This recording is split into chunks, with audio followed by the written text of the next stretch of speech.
De nombreuses églises aujourd'hui transforment le culte en une performance, un spectacle plein de lumière, de son, d'émotionnalisme, dépourvu d'authenticité, de sincérité. C'est un résultat de la sorcellerie, contrairement à ce que Jésus lui-même a déclaré dans le chapitre 4 de Jean, que seuls ceux qui adorent le Père en esprit et en vérité sont de vrais adorateurs.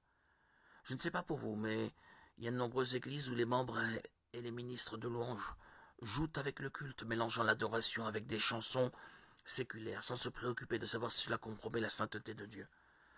Lorsque vous venez dans une telle église, vous remarquez un environnement animé, mais dépourvu de vraie paix, parce que le Saint-Esprit n'est plus là. Par conséquent, il devient très courant de voir des gens distraits, agités, et utilisant leur téléphone pendant le temps de culte. Cela s'applique également aux prédications où les prédicateurs s'habillaient de manière serrée, portaient des vêtements sensuels ressemblant à des artistes du monde.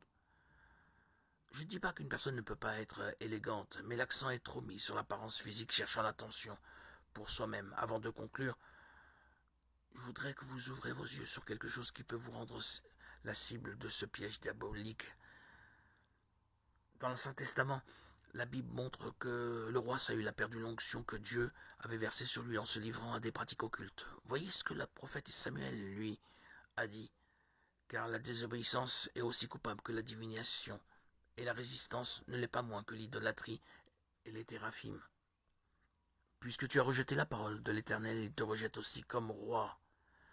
Regardez, la rébellion consiste à pécher délibérément contre Dieu, avec l'intention de désobéir, en choisissant le péché, en sachant que c'est mal et en ne se répandant pas du tout. Alors la question est, y a-t-il un domaine de votre vie dominé par ce type de comportement?